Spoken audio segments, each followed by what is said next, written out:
Guten Tag, hier sind die Nachrichten für Deutschlernende vom 17. Oktober 2025.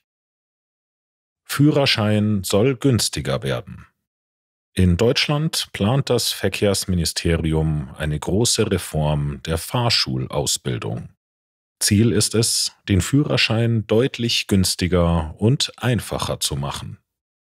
Der Fragenkatalog für die Theorieprüfung soll um 1/3 verkleinert werden. Auch die praktische Prüfung soll kürzer werden, nur noch 25 Minuten. Weniger Sonderfahrten und mehr digitale Lernmöglichkeiten sollen zusätzlich Zeit und Geld sparen.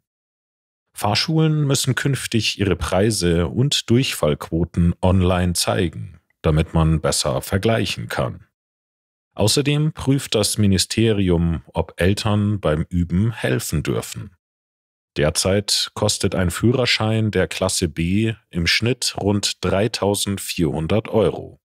Durch die Reform könnten Fahrschüler mehrere hundert Euro sparen.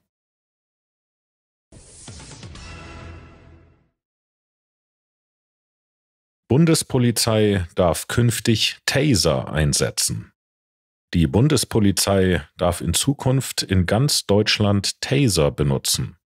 Der Bundestag hat am Donnerstag eine entsprechende Gesetzesänderung beschlossen.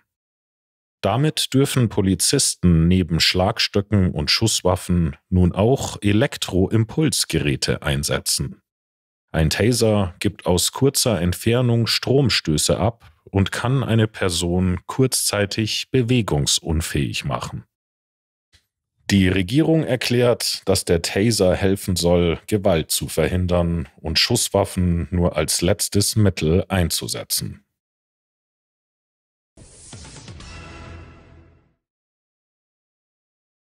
Deutschland plant 200 Millionen Euro Hilfe für Gaza.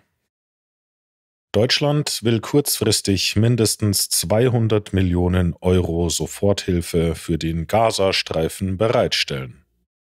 Das Geld soll für Wasserprojekte, Verwaltung und Notunterkünfte verwendet werden.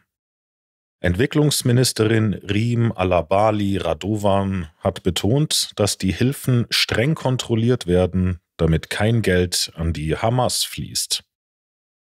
Gemeinsam mit Ägypten plant Deutschland außerdem im November eine internationale Konferenz zum Wiederaufbau des Gazastreifens in Kairo.